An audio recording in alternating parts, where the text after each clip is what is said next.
Alright everybody, so sometimes I get asked about making molds and casting and all that kind of stuff.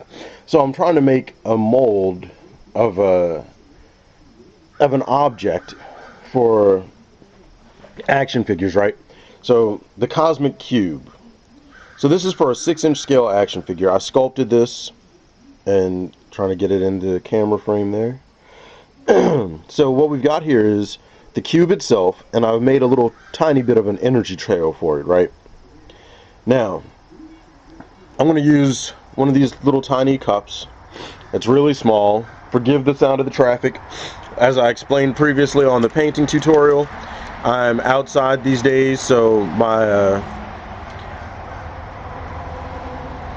volume is going to get interrupted. So what I'm going to use to make my mold is Smooth-On's Dragon Skin 10.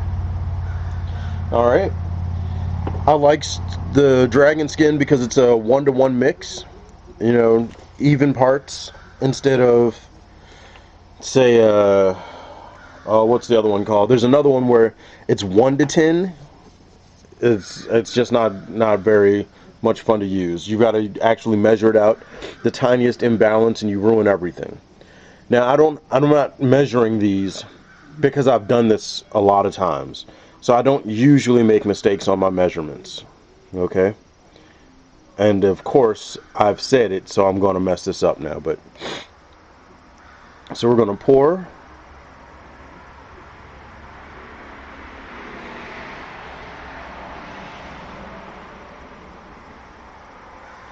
And then you got to remember, because the bottom is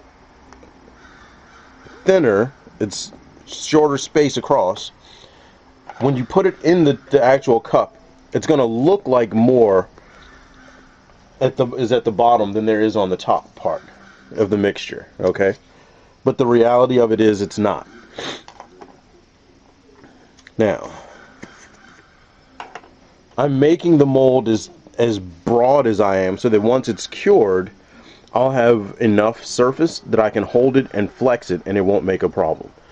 So if we tilt it there, try to get you an angle where you can see, it looks like it's about halfway up this line, but from the side to side, it's not as much as it looks like it is. So now we're going to add the other part.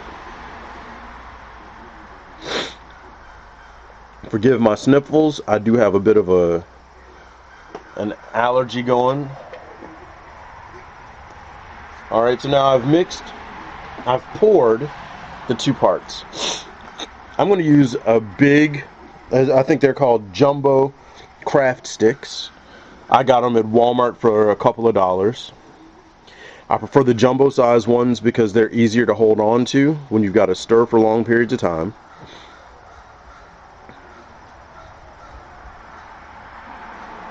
And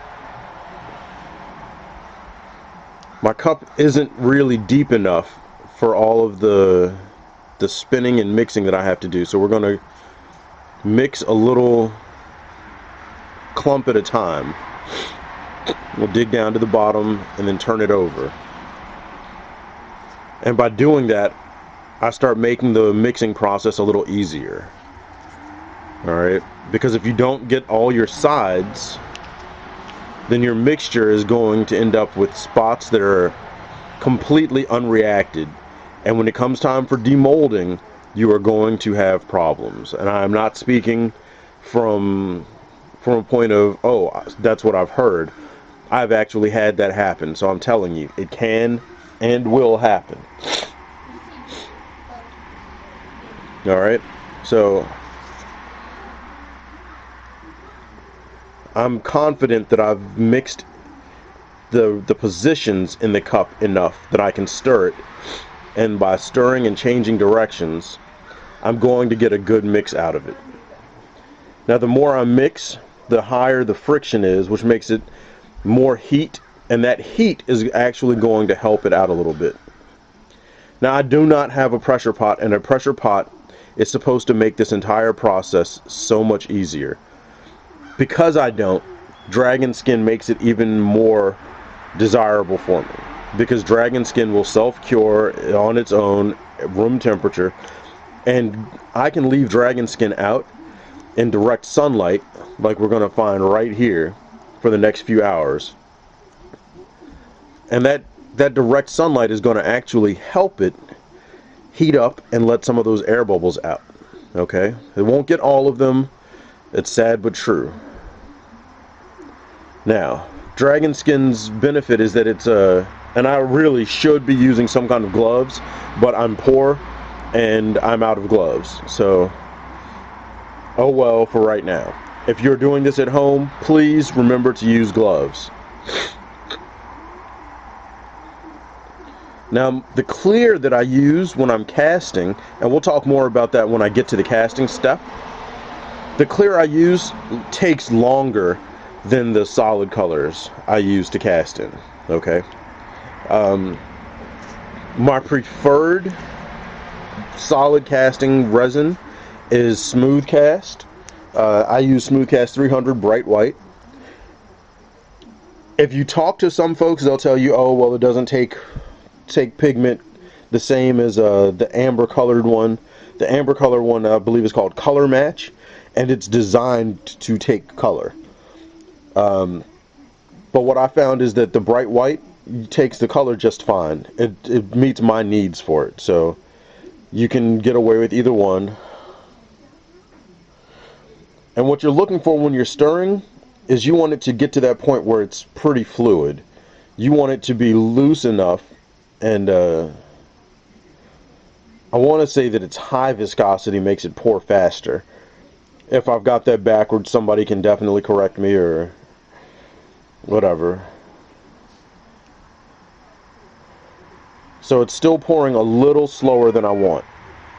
Just a little. Now the reason why that matters is because it's going to affect how it fills in the space around the object to be molded. Okay? Excuse me. I'm so sorry, guys. But if I don't do the video while I'm actually making a mold, then I'll just end up wasting materials. So now, I couldn't obviously legally market a cosmic cube, of course, but for what I'm doing for my own purposes here, it is an energy cube. Okay? Now, see that? I don't know if you can see at home how easy that's pouring now. But that's what we're looking for. I'm going to hit the sides of it one more time just to make sure that we've got everything. Alright? Again, when I get home, I don't want to find that I've got dead spots in my mold again. It's really disheartening. It takes a while to get this stuff cleaned off because, you know, silicone is, it's not fun. You know, it resists soap a little bit for cleanup, so you've really got to watch what you're doing.